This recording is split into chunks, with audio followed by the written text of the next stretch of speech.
monde, j'espère que vous allez bien. On se retrouve aujourd'hui, nous sommes mardi, pour un nouveau tutoriel. Il s'agit d'un pull ou tunique oversize. En fait, il va s'agir de faire un grand rectangle pour la partie gauche, sur lequel nous allons faire des mailles, une maille chaînette en l'air pour laisser la place pour le col, pour le cou. Et on va faire exactement la même chose à droite. Donc je vous explique, il faut juste que pour ce modèle, vous voyez, j'ai fait des espaces, j'ai intercalé, un coup j'ai fait un tour de bride, un tour d'espace, un tour de bride, etc. Et arrivé au milieu, bien sûr, au niveau du soutien-gorge, de la poitrine, etc. J'ai fait que des brides pour que ça couvre bien. Et j'ai fait pareil de l'autre côté. La chose à savoir, c'est que j'ai utilisé le crochet numéro 4. D'accord. Il faut que ce soit un nombre de mailles chaînettes impair. Donc j'ai fait 169 mailles chaînettes pour ma part. Parce que je suis partie de un peu plus bas que mon bassin. Mais vraiment plus bas. Vous avez vu la photo sur le mannequin, ce que ça donne, la longueur. J'ai fait le tour en mailles chaînettes jusqu'à l'autre côté. Je suis passée par-dessus l'épaule. Et ça m'a donné à peu près, pour moi, pour la longueur que je voulais, 169 mailles chaînettes. Vous pouvez le faire beaucoup plus court, beaucoup plus long. C'est beaucoup de travail, parce que c'est tellement grand, en fait. Ça va se présenter comme ça. Vous allez avoir votre premier rectangle sur lequel vous allez venir faire ici les mailles en l'air pour sauter, pour avoir un espace pour pouvoir faire l'encolure. Et on va continuer et ensuite on va revenir dans ce sens-là. On va crocheter sur les mailles que l'on a sautées et on va travailler comme ça en aller-retour. Donc les tailles, c'est vous qui allez décider. Moi, j'ai utilisé le crochet numéro 4. J'ai fait 169 mailles chaînettes. Il faut que ce soit impair. Pour faire ce modèle-là, hein, pour faire les espaces. Une bride, une maille en l'air, je saute une maille, une bride. Donc pour ces espaces-là, il faut que ce soit impair. Il pèse entre 390 et 395 grammes. Pourquoi j'ai pas fait les mêmes couleurs à gauche et à droite? Parce que je n'avais plus de cette couleur-là. Donc j'ai improvisé avec une autre couleur. Cette couleur-là, c'est du fil que j'avais acheté à Action, du fil à chaussettes en fait, que j'ai doublé. J'avais pris deux pelotes identiques. Je les ai doublées. Donc de ce côté-là et de ce côté-là, pour un peu faire les manches. Le côté et le début des manches, enfin des manches, j'ai pas fait de manches mais j'ai fait un petit rebord, voilà, avec des brides tout simplement. Et puis le bas, j'ai fait 3 tours en bas de brides. Les côtés, donc j'ai fait, comme vous pouvez le voir, des mailles coulées. J'ai déterminé à peu près combien de largeur je voulais souhaiter garder pour l'emmanchure. Et j'ai cousu sur l'autre côté. D'ailleurs, j'ai un fil qui dépasse que je vais devoir couper. L'autre côté identique, forcément. Si par exemple ici, j'ai fait 50 mailles coulées, de l'autre côté, je fais 50 mailles coulées. D'accord? Donc ça, c'est vous qui allez décider. Je vais vous montrer comment on fait. Il s'agit de faire un rectangle avec un trou au milieu et de rattraper l'autre côté tout à fait symétriquement avec un autre rectangle. Vous allez voir, ça se fait en une seule pièce finalement. J'enlève mon gilet parce que je commence à avoir chaud. Donc, c'est parti, crochet numéro 4. Vous allez calculer la longueur que vous souhaitez faire.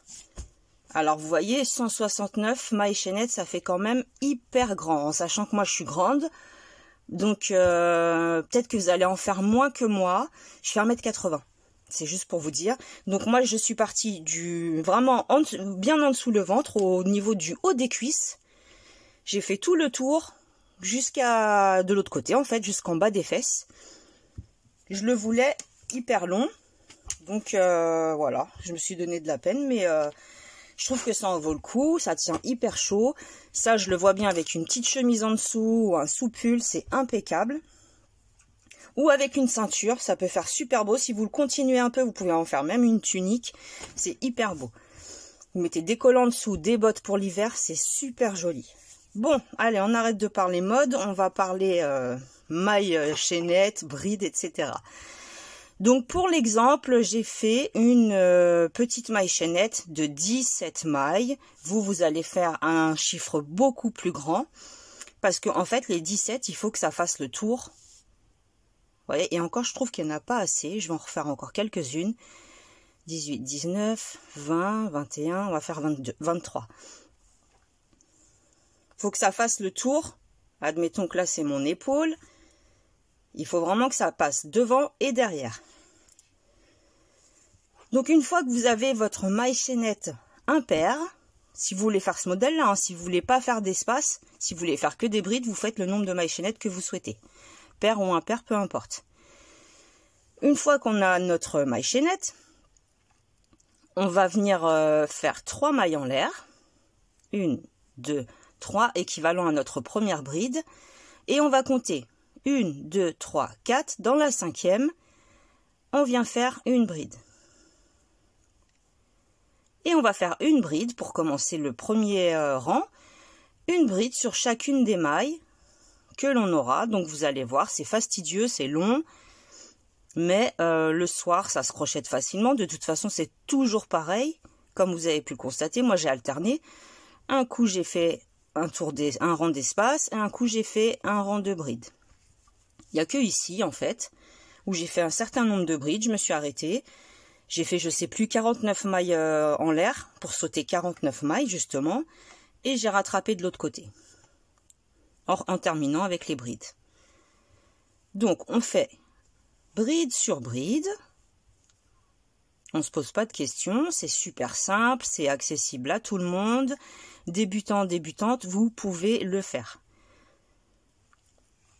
J'avais vraiment envie d'avoir un pull ou une tunique comme ça, de cette façon-là. C'est vrai que c'était long, ça me fatiguait un peu j'avais pas trop la patience et puis finalement je m'y suis mise et je regrette vraiment pas. Ça m'a permis de vider toutes mes pelotes. Vous voyez, vous pouvez faire un truc vraiment multicolore, ça peut être super joli.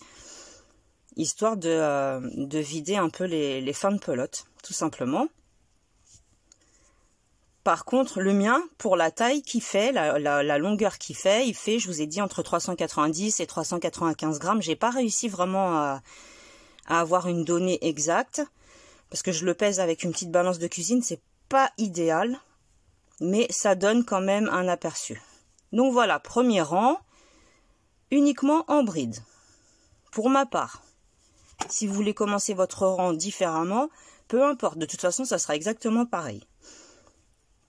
On tourne le travail, on rentre dans la première, 1, 2, 3, équivalent à notre première bride.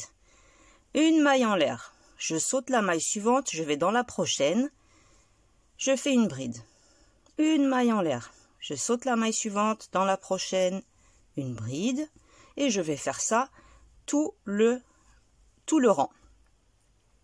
Alors moi, là, forcément, ça va vite. Vous, je vous ai dit, si vous comptez vraiment le faire, prenez vraiment le temps, les vraies mesures dont vous avez besoin, et puis pour que ce soit vraiment adapté à votre taille. Donc, vous pouvez le faire pour les enfants, pour les petits, vraiment petits enfants, pour les ados, pour les adultes, en fonction du tour que vous allez faire.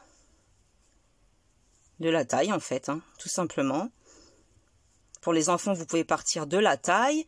Je me suis trompée. Vous pouvez partir de la taille, remonter par-dessus l'épaule, descendre dans le bas du dos et vous vous arrêtez. Et vous pouvez commencer à crocheter. Là, c'est parce que vraiment, moi, je le voulais long. Mais sachez que vous pouvez le faire à la taille que vous souhaitez. Donc, je vais faire ça jusqu'au bout. Je saute la maille, j'ai fait une maille en l'air, une bride, une maille en l'air, je saute la maille, une bride, une maille en l'air, je saute la maille et dans la dernière, la troisième maille en l'air du départ, mais je vais aller dans la deuxième pour que ça fasse plus droit, une bride. Comme ceci. Pour le moment, ça nous donne ceci, tout à fait simple à faire. Et là, on recommence. On reprend la première bride, on fait 3 mailles en l'air équivalent à une bride. Ici, on avait fait une maille en l'air. On rentre dans l'espace. vous rentrez carrément dans l'espace, vous faites votre bride. Sur la bride, une bride. Dans l'espace, une bride. Sur la bride, une bride. Dans l'espace, une bride. Ça va vous créer vos petits espaces que je trouve que c'est sympa sur le côté, ça fait mignon. Je ne l'ai pas fait devant parce que je voulais pas qu'on voit... Enfin, je me suis dit, voilà, je préfère pas qu'on voit ce qu'il y a en dessous au niveau de la poitrine. Après, c'est vous qui décidez. Si vraiment vous voulez le faire ajouré partout, c'est vous et vos goûts, comme on dit. Donc là, je fais une bride sur chaque bride et une bride dans chaque espace. Tout simplement.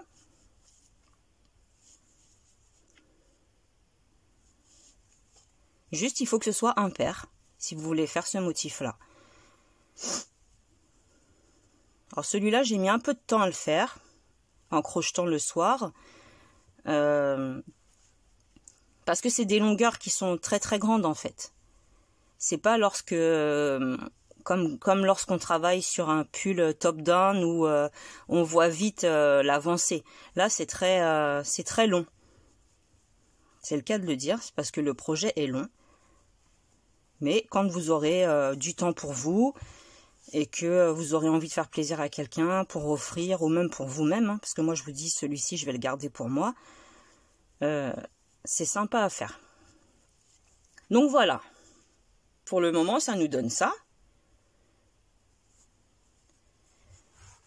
Vous allez faire autant de rangs que vous voulez. Alors, moi je vous dis, j'ai fait 20 rangs. J'ai fait 20 rangs. Sauf que 2, 4, 6, 8, 10, 12. En fait, j'ai fait 12 rangs de cette façon. J'ai alterné 12 fois. Espace, bride. Espace, bride. Après, j'ai fait 6 rangs pleins. En plus que 6, même, je vous dis des bêtises. J'ai fait 8 rangs. Attendez, 6, 7, 8, 9, pardon, 9 rangs. Non, 8 rangs, parce que celui-ci, on va les sauter. Peu importe, vous allez faire que ça parte du bras jusqu'au milieu de la poitrine. Vraiment entre les deux seins. Vous voyez? Il faut que l'encolure soit vraiment entre les deux seins. Donc, vous allez faire exactement le même nombre de rangs à gauche que à droite. J'étais en train de me perdre dans les explications, alors que personne, enfin, c'est pas dit que vous allez faire autant de rangs que moi. Je le voulais large et je le voulais long et large. Donc comme ça c'est fait parce que moi j'aime bien mettre une petite ceinture au milieu, je trouve que c'est joli. Donc une fois que vous avez votre largeur, que ici on est arrivé à entre les deux seins. Ici on va dire que nous sommes entre les deux seins. Donc vous tournez. Et tout simplement, vous allez compter à peu près combien vous allez faire. Par exemple, là, j'ai fait 23. Je n'avais pas anticipé. Donc, 1, on va dire 2, 3. Je calcule en direct. 4, 5, 6, 7. On va dire que je vais faire 7 brides d'un côté et 7 brides de l'autre. Et je vais sauter les suivantes. Donc vous allez calculer à peu près comme vous voulez. Moi ce que j'ai fait c'est que j'ai plié en deux, j'ai mis des marqueurs, parce que quand c'est une grande longueur comme ça, vaut mieux mettre des marqueurs, plier en deux, ça sera beaucoup plus facile pour avoir vraiment le milieu parfait. Donc 1, 2, 3, 4, 5. Là c'est pour vous donner un ordre d'idée. 1, 2, 3, 4, 5. Je complètement ailleurs là. 1, 2, 3, 4, 5, 6. On a 17. Faites 7 brides. Enfin, vous n'allez pas faire 7 brides, vous allez faire beaucoup plus que ça. 1, 2, 3, 4, 5, 6, 7. Donc, je vais sauter 1, 2, 3, 4, 5, 6, 7, 8, 9. Je vais sauter 9 brides. Donc, je fais 9 mailles en l'air. 1, 2, 3, 4, 5, 6, 7, 8, 9. J'en saute 9. 1, 2, 3, 4, 5, 6, 7, 8, 9. Et je viens de l'autre côté, je termine mon rang en bride. Ce serait bien que ce soit symétrique, que vous ayez le même nombre à gauche que à droite en fait, ça serait hyper bien. Mais vous pouvez faire le derrière beaucoup plus court que le devant. Par exemple, l'échancrure peut être beaucoup plus prononcée devant que derrière. C'est vous qui allez décider comment vous allez travailler votre pull, tout simplement. Voilà ce que ça nous donne. Donc là, si on se remémore bien, là nous sommes sur le côté gauche, on est à la moitié entre les deux seins, nous avons l'encolure qui est ici, et on va repartir pour faire le côté droit. Le principe, il est hyper simple. Il s'agit d'un rectangle en fait, vraiment un rectangle, hein, c'est pas un carré, c'est vraiment un rectangle, que l'on va travailler en une seule pièce. Il y a uniquement les manches, si vous voulez rajouter des manches que vous allez... et puis le bas, hein, si vous voulez faire une finition en bride, en maille serrée, en ce que vous voulez. Mais sinon, toute la pièce, tout le pull se fait en une seule pièce. Je suis sur la dernière. Donc là, je vais rentrer à l'intérieur et je vais faire les 9 brides manquantes. Une... J'avais fait 9 mailles en l'air, donc je fais 9 brides à l'intérieur. 3, 4. Si vous faites 25 mailles en l'air, vous faites 25 brides à l'intérieur de votre espace. D'accord? Donc 1, 2, 3, 4, 5, 6, 7, la 8e et la 9e. Je voulais absolument vous montrer comment on fait pour faire le col. Et ensuite, on repart tout simplement comme dans l'autre sens. Comme le côté gauche, là nous sommes en train de faire le côté droit. On repart exactement de la même façon. Donc là, ça va être uniquement des brides. Et une bride sur la deuxième maille en l'air, comme ceci. Là, avant l'encolure, on a fait un rang uniquement de brides. Là, nous avons exactement la même chose, un rang uniquement de brides. D'accord? Donc, si on veut repartir vraiment symétriquement, on fait 3 mailles en l'air, une maille de séparation, on saute une maille, une bride. Pour que ce soit vraiment parfaitement symétrique. On saute une maille, la maille suivante, une bride. Une maille en l'air, on saute une maille sur celle d'après, toujours pareil, une bride. Je vais faire ça jusqu'au bout. On saute une maille, une bride.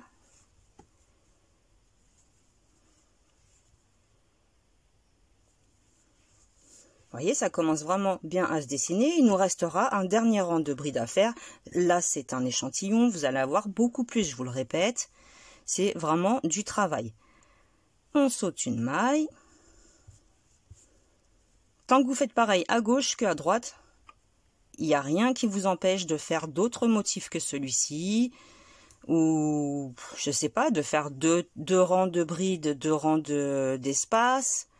C'est vous qui allez décider comment vous allez moduler un peu votre... C'est ce que j'adore au crochet, c'est que vraiment on peut faire ce qu'on veut. On peut partir sur un modèle, par exemple partir sur ce modèle et après l'agrémenter comme nous on a envie. Là c'est des bases hyper simples, je voulais que ce soit vraiment accessible à tout le monde.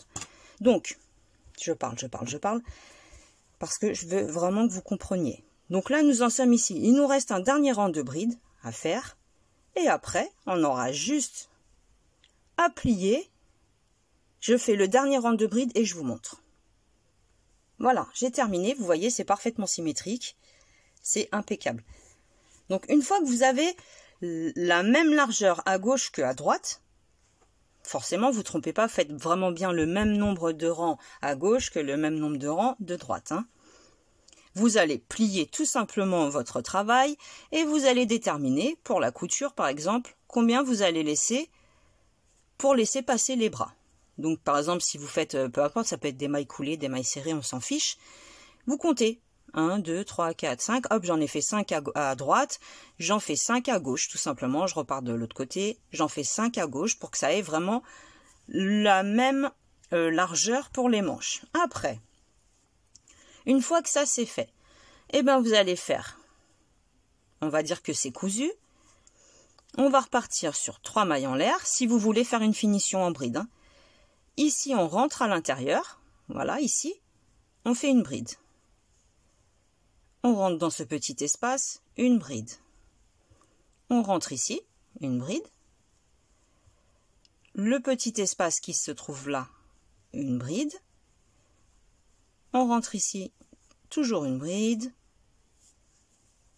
Et ça, je l'ai fait sur 3 rangs, 3 tours en fait, parce que ça va être accroché. Dans l'espace, le petit espace, une bride, et dans le grand espace, une bride également. Le petit espace, une bride. Le grand espace, une bride. Comme ça, vous allez bien comprendre. Le petit espace qui se trouve là, vraiment ici, au pied de la bride, on fait une bride. Le grand espace, une bride. Et dans la première maille ici, une bride. Donc là, c'est plié. Vous avez cousu vos manches, votre emmanchure, pardon. On repart exactement pareil. De l'autre côté, dans la 3e maille en l'air du départ, une bride. Comme ceci, vous voyez. Dans le grand espace, une bride. Petit espace, une bride. Et vous faites ça jusqu'au bout. Donc ça, je vous ai dit, je l'ai fait pendant 3 tours. Vous pouvez en faire beaucoup plus. Ou alors le faire beaucoup moins long. Par exemple, au lieu de faire 169 mailles chaînettes, vous pouvez faire, je sais pas, 141. C'est un exemple. Il va être un peu plus court. Et à ce moment-là, vous faites beaucoup plus, si vous le voulez plus long, beaucoup plus de tours comme ça en bride après, à la fin. Une fois que vous avez cousu vos manches, les côtés plutôt. Vous pouvez faire travailler différemment. Un coup, on travaille en aller-retour. Un coup, on travaille pour les finitions comme là. On travaille en continu, en cercle en fait. Hein. Une bride, on n'oublie pas la dernière. Voilà, pour que ce soit vraiment exactement de la même façon que l'autre côté. Et là, on rentre dans la 3e maille en l'air du début. Maille coulée. Admettons que c'est cousu, hein, j'ai pas cousu les côtés. Vous voyez, ici en bas, j'ai fait 3 tours de bride. Tout simplement. Vous avez un joli pull. Vous pouvez le faire en crop top. Vous le faites plus petit, vous pouvez le faire en crop top. Faire un espace ici et mettre une petite lanière pour le fermer. C'est super joli. Les jeunes, les ados, ils adorent ça. Les manches, vous n'êtes pas obligé de coudre les manches. Si vous voulez le laisser comme ça, vous pouvez le laisser comme ça. C'est la mode aussi. C'est hyper tendance. Donc voilà. J'espère que vous avez compris que le côté gauche doit être équivalent en nombre d'allers-retours de rang que le côté droit. On plie après notre travail en deux. Et on termine en faisant une petite finition comme on veut. Là, c'est un petit échantillon. C'était vraiment pour que vous puissiez bien comprendre. Donc, si vous avez des questions, n'hésitez pas. Je ne l'ai pas mesuré, ni en longueur, ni en largeur. Je ne l'ai pas du tout mesuré. Je l'ai enfilé plusieurs fois sur moi pour voir si je continue pas. Donc, moi, j'ai atteint la taille que je voulais. La largeur, alors la largeur est vraiment large. La largeur et la longueur. Je vous dis, j'ai fait 169 mailles chaînettes. 21 rangs à gauche, 21 rangs à droite. Pour les manches, très simple, hein, une fois que vous avez fait votre petite couture, et ben dans chacune de vos mailles, vous allez faire une bride. Et si vous voyez que c'est trop large, vous faites une bride, une diminution, une bride, une diminution. Tout simplement. Vous voyez, là j'ai commencé par faire une bride sur chacune de mes mailles. Et le tour d'après, j'ai diminué. J'ai fait une bride, une diminution. Et après, je suis repartie sur bride sur bride, bride sur bride. Tout simplement. Donc, j'espère que ça vous aura plu et que vous allez m'envoyer vos photos. En attendant, je vous souhaite une très belle journée et puis à bientôt. Et je vous dis, prenez bien soin de vous. Je vous fais des bisous. Salut, salut!